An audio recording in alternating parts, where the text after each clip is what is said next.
तो last lecture में हमने वाटर पोल्यूशन स्टार्ट कर दिया था अपना टॉपिक, जिसमें हमने बेसिक्स देखे थे वाटर पोल्यूशन के, टाइप, सोर्सेज, इम्पैक्ट्स। आज से हम measurement of water quality parameter start कर रहे हैं। ठीक है, कुछ इंपॉर्टेंट वाटर क्वालिटी पैरामीटर्स हैं, उसको स्टडी करेंगे। तो वाटर क्वालिटी पैरामीटर्स को स्टडी करने के लिए मैंने इसको 3 पार्ट में डिवाइड किया है। कौन कौन से पैरामीटर्स हो सकते हैं? फिजिकल पैरामीटर्स, केमिकल पैरामीटर और बायोलॉजिकल पैरामीटर। तो हमारे जो यूजीसी नेट का सिलेबस है, इसमें अभी फिजिकल पैरामीटर्स जो है वो अभी इंक्लूड नहीं किए गए हैं, लेकिन बाकी एग्जाम्स के लिए ये भी इंपॉर्टेंट होते हैं और इनके ऊपर कुछ स्टैंडर्ड्स भी बनाए गए, ड्रिंकिंग वाटर स्टैंडर्ड्स। ठीक है, तो ये पढ़ना हमारे लिए ज़रूरी हो जाता है। तो आज के इस लेक्चर में हम इन फिजिकल पैरामीटर्स की ही स्टडी करने वाले हैं। केमिकल और बायोलॉजिकल हम अपने नेक्स्ट लेक्चर्स में कंप्लीट करेंगे। तो फिजिकल पैरामीटर्स ऐसे सारे पैरामीटर्स जिसको हम फिजिकली ऑब्जर्व कर सकते हैं, महसूस कर सकते हैं, देख सकते हैं। ठीक है, फिजिकली जिनको हम देखकर पता लगा सकते हैं वाटर में कि ये प्रेजेंट है, तो ये सारे हमारे फिजिकल पैरामीटर्स आ जाते हैं। फिर हमारे केमिकल पैरामीटर्स वो पैरामीटर्स होते हैं जो कि केमिकली वाटर में प्रेजेंट होते हैं। और बायोलॉजिकल, अगर बायोलॉजिकल कोई ऑर्गेनिज्म है, माइक्रोब्स हो गए, इन सारी एक्टिविटीज़ अगर प्रेजेंट है वाटर में तो बायोलॉजिकल पैरामीटर के अंदर आ जाएंगी। तो फिजिकल के अंदर आज हमें देखना है suspended solid, turbidity, colour, taste, odour और टेम्परेचर। ठीक है, केमिकल में हम देखेंगे डिजॉल्व सॉलिड, जिसको TDS भी बोलते हैं, pH, hardness, electrical conductivity, dissolve oxygen, BOD, COD, alkalinity और एक्सेट्रा। ठीक है, अब इसमें से कुछ पैरामीटर्स ऐसे भी हैं जो सिर्फ वेस्ट वाटर में देखे जाएंगे, जैसे कि डिजॉल्व ऑक्सीजन, BOD, COD, तो इसको भी हमें ध्यान में रखना है। तो चलिए स्टार्ट करते हैं आज फिजिकल पैरामीटर से। सबसे पहला फिजिकल पैरामीटर है हमारा total suspended solid. Suspended solid का मतलब क्या होता है? ऐसी कोई भी चीज़ जो कि वाटर में सस्पेंड कर रही हो, सस्पेंशन में हो, ठीक है, फ्लोट कर रही हो। तो ये ऐसे सॉलिड हैं जो कि ट्रैप किए जा सकते हैं एक फ़िल्टर के थ्रू। ठीक है, हम इन्हें फ़िल्टर से ट्रैप कर सकते हैं। ऐसे सॉलिड्स जो होते हैं वाटर में, उनको हम सस्पेंडेड सॉलिड कहते हैं। बहुत तरीके की वैरायटी ऑफ मटेरियल्स जो होते हैं वो सस्पेंड कर सकते हैं, जैसे कि सिल्ट हो गया हमारा, प्लांट और एनिमल मैटर हो गया, इंडस्ट्रियल वेस्ट हो गया, सीवेज हो गया, ये सारी चीज़ें, या कोई भी चिप्स का पैकेट हो गया, कोई वेजिटेबल पीलिंग हो गई, जो भी सॉलिड फॉर्म में है जो फिल्टर होके बाहर निकाली जा सकती है, वो सब टोटल सस्पेंडेड सॉलिड्स में आ जाते हैं। अब ये सस्पेंडेड सॉलिड चिंता का विषय क्यों है? ये इसलिए है क्योंकि अगर वाटर में काफ़ी हाई अमाउंट में अगर होगा हमारा टोटल सस्पेंडेड सॉलिड, तो ये लाइट को नीचे जो सबमर्ज्ड वेजिटेशन है वहाँ तक पहुँचने से हिंडर करेगा। और जब लाइट कम पहुँचेगी तो जो फोटोसिंथेसिस का प्रोसेस है वो भी स्लो डाउन हो जाएगा। तो फोटोसिंथेसिस क्या करता है? ऑक्सीजन रिलीज़ करता है ये प्रोसेस। तो डिज़ोल्व ऑक्सीजन की पानी में कमी हो जाएगी, जिससे कि वहाँ की जो लाइफ है वो अफेक्टेड होगी। उसके बाद जो सस्पेंडेड सॉलिड है, वो जो फिश हैं उनकी जो एबिलिटी है देखने की और अपना फूड को कैच करने की, वो भी कम करता है। साथ ही साथ ये गिल्स जो होते हैं फिशेस के, उनको क्लॉग कर सकता है, उनकी ग्रोथ रेट को रिड्यूस कर सकता है और डिजीज़ेस से लड़ने की क्षमता उनकी कम कर सकता है। साथ ही साथ उनके एग और लार्वा का जो डेवलपमेंट है उसको भी अफेक्ट कर सकता है। तो ये सारे इफ़ेक्ट्स हैं इसके। अच्छा, ये भी हमें समझना होगा कि वाटर में ना टोटल सॉलिड्स होते हैं। ठीक है, टोटल सॉलिड्स में हमारे आ जाते हैं एक तो सस्पेंडेड सॉलिड प्लस हमारे डिज़ोल्व सॉलिड। तो सस्पेंडेड सॉलिड हमारे फिजिकल पैरामीटर है वाटर का, और डिज़ोल्व सॉलिड हम केमिकल पैरामीटर के अंदर पढ़ेंगे। उसके बाद अगर हमें सस्पेंडेड सॉलिड को मेजर करना है तो उसकी जो टेक्निक होती है वो होती है हमारी ग्राविमेट्रिक टेक्निक। इस टेक्निक में क्या करते हैं? सबसे पहले वाटर को एक प्री वेट फिल्टर से हम फिल्टर करते हैं। प्री वेट मतलब उस फिल्टर पेपर का पहले से ये वेट ले चुके हैं, उससे हमने वाटर के सैंपल को फिल्टर कर दिया। अब जो फिल्टर पेपर के ऊपर जो रेसिड्यू रिटेन हुआ है उसको हम सुखाते हैं, ड्राई करते हैं। किसमें? एक ओवन में 103 से लेके 105 डिग्री सेल्सियस के टेम्परेचर पे, until the weight of the filter no longer changes. ठीक है, इतना ड्राई कर देते हैं कि जब तक वेट में, मतलब जो पानी का वेट है वो पूरा ख़त्म हो जाए और सिर्फ उसमें सॉलिड्स का ही वेट बचे। उसके बाद फिर हम उसको फिर से वेट करते हैं और फिल्टर पेपर का जो वेट है उसको उसमें से माइनस करके हम पता लग जाता है कि सस्पेंडेड सॉलिड का वेट क्या था। जो लिमिट है इंडिया में, ब्यूरो ऑफ इंडियन स्टैंडर्ड्स की जो लिमिट है वो है 500 मिलीग्राम पर लीटर या फिर पार्ट्स पर मीटर। WHO की गाइडलाइंस के अनुसार ये 300 ही है लिमिट WHO की। यहाँ पे आप फिगर में देख सकते हैं सस्पेंडेड सॉलिड्स हैं, किस किस तरीके से हो सकते हैं सस्पेंडेड। एल्गी भी एक तरीके का सस्पेंडेड सॉलिड ही है। उसके बाद यहाँ पे ग्रेविमेट्रिक टेक्निक के बारे में थोड़ा शो किया गया है। इसमें दोनों चीज़ें ही शो की गई हैं कि अगर आपको टोटल सस्पेंडेड सॉलिड अगर फाइंड करना है या टोटल डिजॉल्व सॉलिड तो कैसे कैसे करते हैं। अब ये देखिए फ़िल्टर कर दिया हमने वाटर, जो फिल्टर पेपर पे बचा उसको इवेपोरेट या ड्राई करा दिया, वेट करने पे हमें टोटल सस्पेंडेड सॉलिड मिला।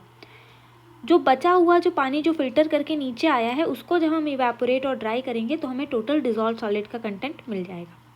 और सीधे जो सैंपल है उसी को हम इवेपोरेट और ड्राई करा देते हैं तो हमें टोटल सॉलिड मिल जाएगा, जिसमें कि सस्पेंडेड सॉलिड भी इंक्लूड होंगे और डिजॉल्व सॉलिड भी इंक्लूड होंगे।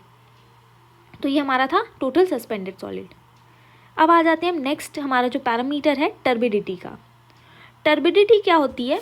ये एक इंडिकेशन होती है वाटर की मडीनेस का, ठीक है, वाटर कितना क्लियर है ये हम टर्बिडिटी से फाइंड आउट कर सकते हैं। जितना टर्बिड वाटर होगा उतना ज़्यादा ही वो क्लियर नहीं होगा, क्लाउडी सा वाटर होगा। अब इसकी अगर डेफिनेशन की बात करें तो suspension of particles in water interfering with the passage of light is called turbidity.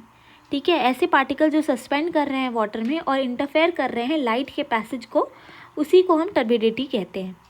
अब ये कॉज हो सकता है wide variety of suspended matter से, such as clay, silt, sand, finally divided organic matter और फाइटोप्लैंक्टन्स।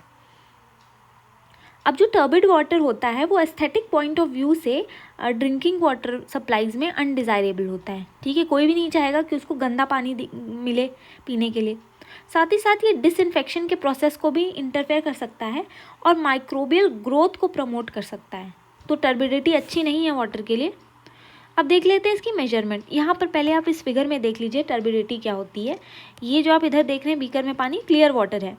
अब देखिए धीरे धीरे टर्बिडिटी बढ़ रही है और पानी कैसा होता जा रहा है, बिल्कुल यहाँ से वाइट से बिल्कुल डार्क कलर का होता जा रहा है। यही होती है हमारी टर्बिडिटी। अब इसको मेजर कैसे करेंगे? मेजर करने के लिए कई सारे इंस्ट्रूमेंट आए हैं, टाइम के साथ बदलाव हुआ है इन इंस्ट्रूमेंट्स में। तो आज हमारे पास कई सारे टाइप के इंस्ट्रूमेंट हैं, जिसमें से कि हमारा टर्बिडिटी रॉड, टर्बिडिटी ट्यूब, ये सारे फील्ड मेजरमेंट के लिए यूज़ होते हैं। जैक्सन टर्बिडिटी मीटर है, लैबोरेटरी में यूज़ होता है। फिर बेलिस टर्बिडिटी मीटर और नेफ्लोमीटर, ये कलर मैचिंग टेक्निक पर बेस्ड होते हैं और इनको डोमेस्टिक वाटर सप्लाई में जब हम टर्बिडिटी का मेजरमेंट करते हैं तब इनको यूज़ करते हैं। अब टर्बिडिटी को मेजर करने की यूनिट क्या है? NTU, फुल फॉर्म है नेफ्लोमेट्रिक टर्बिडिटी यूनिट। लिमिट्स की बात करें तो जो हमारा IS 10500 2012 का जो ड्रिंकिंग वाटर गाइडलाइंस वाला है, जो कि हम आगे अलग से लेक्चर में पढ़ेंगे भी, लेकिन यहाँ मैंने इंक्लूड किया है कि इसके साथ ही थोड़ा सा आइडिया लगता जाए। तो इसमें जो टर्बिडिटी की यूनिट दी है, लिमिट दी है, वो है 1 NTU। इतना होना चाहिए, लेकिन हम कौन से यूनिट पे हम उस वाटर को एक्सेप्ट ही नहीं करेंगे, रिजेक्ट करना होगा, वो है 5 NTU पे। ठीक है, 1 तो होनी चाहिए, डिज़ायरेबल है, लेकिन 5 NTU पे के ऊपर कोई चांस ही नहीं बनता है कि हम उसको यूज़ करें, रिजेक्ट करेंगे हम उसको। यहाँ पे आप देख सकते हैं इंस्ट्रूमेंट की जो हमने बात की थी, ये टर्बिडिटी मीटर है। यहाँ पर हमारा इलेक्ट्रॉनिक डिवाइस होती है जिसमें इस तरीके से सैंपल रखते हैं, और ये हमारा नेफ्लो टर्बिडिटी मीटर है इस तरीके से। यहाँ पे हमारा टर्बिडिटी रॉड है जिसमें यहाँ पे प्लैटिनम नीडल होती है जिसको वाटर में डिप करते हैं, और आई मार्क होता है इधर, इस तरीके से मेजर करते हैं। ये टर्बिडिटी ट्यूब है, इसमें नीचे क्रॉस का साइन बनाया जाता है। क्या करते हैं, इसमें वाटर हम तब तक भरते हैं जब तक ये निशान हमें दिखना बंद ना हो जाए। जिस वैल्यू पे आएगा वही हमारी टर्बिडिटी की मेजरमेंट होती है। तो ये इंस्ट्रूमेंट हम बहुत डिटेल में नहीं देख रहे हैं। फिर नेक्स्ट पैरामीटर है हमारा कलर। कलर हम जानते हैं कि वाटर जो है वो दिखने में कैसा है। इसको हम 2 तरीके से एक्सप्रेस कर सकते हैं। एक तो होता है एपरेंट कलर और दूसरा हमारा होता है ट्रू कलर। जो हमारा एपरेंट कलर होता है वो both dissolve and suspended component की वजह से होता है। ठीक है, डिजॉल्व कंपोनेंट है, सस्पेंडेड कंपोनेंट है, उन दोनों की वजह से जो कलर आ रहा है उसको एपरेंट कलर कहते हैं। और ट्रू कलर किसे कहते हैं? जो कि डिजॉल्व कंपोनेंट्स के से ही आ रहा है जो। ठीक है, अब इसे भी मेजर करने के लिए इंस्ट्रूमेंट है हमारे पास जिसको हम टिंटोमीटर कहते हैं। इस फिगर में आप टिंटोमीटर को देख सकते हैं। लोवी बॉन्ड ने इसका आविष्कार किया था, इसीलिए इसको लोवी बॉन्ड टिंटोमीटर भी कहते हैं। यूनिट की बात करें तो इसकी यूनिट होती है TCU। TCU क्या होता है हमारा? True colour unit, full form है इसकी। और ये जो है हेजन यूनिट, कलर को हम हेजन यूनिट में भी मेजर करते हैं, और हेजन यूनिट में और TCU में दोनों में ही वैल्यूज़ जो होती हैं वो सेम आती हैं। अब ये TCU है क्या? तो 1 TCU हम क्या मानते हैं? It is the colour produced by 1 milligram of platinum cobalt in the form of chloroplatinate ions dissolved in 1 litre of distilled water. ठीक है, तो 1 मिलीग्राम क्लोरोप्लैटिनेट आयंस को जब हम 1 लीटर वाटर में डिजॉल्व करते हैं तब जो कलर आता है उसको 1 TCU कहते हैं।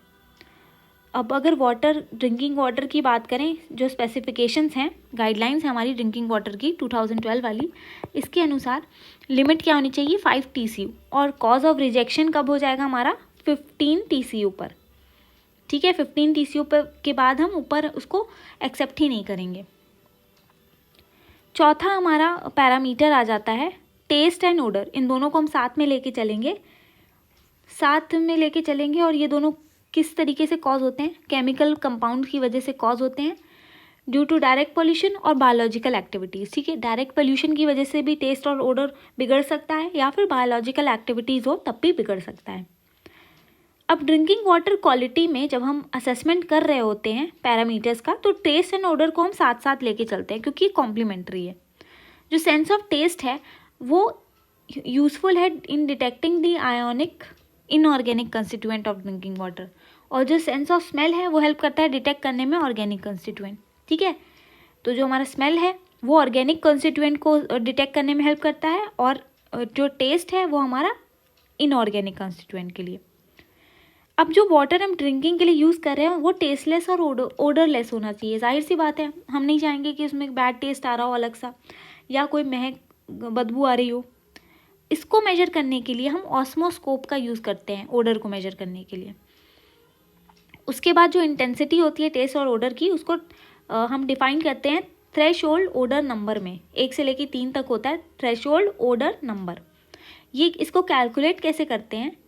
इसका फॉर्मूला होता है A + B divided by A, जहाँ पर A क्या है? Volume of odorous water in ml, और B क्या है? Volume of odour free water. ठीक है, A है उस वाटर का सैंपल वॉल्यूम जिसमें ओडर नहीं है। ठीक है, और B वो है A जो है जो ओडरस वाटर है जिसमें से बदबू आ रही है वो वाला पानी है, और B उसका वॉल्यूम है पानी का जो कि ओडर फ्री है। तो इस तरीके से हम इसको थ्रेशोल्ड नंबर निकालते हैं। Threshold odour number represent the dilution ratio at which odour is hardly detectable. अच्छा, भी ये है क्या थ्रेशोल्ड ओडर नंबर? कैसे कैलकुलेट करते हैं? ये तो हमने फॉर्मूला देख लिया। होता क्या है कि हम जो ओडरस वाटर होता है, जो बदबू वाला पानी होता है, उसको ओडर फ्री वाटर के साथ मिक्स करते जाते हैं, और तब तक मिक्स करते हैं जब तक उसमें से ओडर आना बंद ना हो जाए। तो इसी को हम थ्रेशोल्ड ओडर नंबर से रिप्रेजेंट करते हैं। इसकी लिमिट क्या होनी चाहिए? अग्रीएबल होनी चाहिए। लास्ट हमारा आ जाता है टेम्परेचर। टेम्परेचर की इम्पोर्टेंस है वाटर में और एक्वाटिक लाइफ के लिए बहुत है, क्योंकि ये कंट्रोल करता है रेट ऑफ मेटाबॉलिक और रिप्रोडक्टिव एक्टिविटीज़ को। तो जो हमारे एक्वाटिक ऑर्गेनिजम्स हैं उनकी जो मेटाबॉलिक या रिप्रोडक्टिव एक्टिविटीज़ हैं वो हैम्पर हो सकती हैं अगर टेम्परेचर में ज़रा सा भी बदलाव होता है तो। और ये अफेक्ट करता है कंसंट्रेशन ऑफ डिज़ोल्व ऑक्सीजन को भी। ठीक है, डिज़ोल्व ऑक्सीजन कितना है पानी में ये भी हमारे टेम्परेचर पे डिपेंड करता है।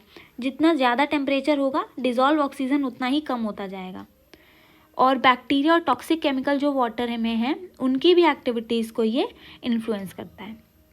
आइडियल टेम्परेचर जो है वो 10 डिग्री सेल्सियस से 25 डिग्री सेल्सियस तक होना चाहिए।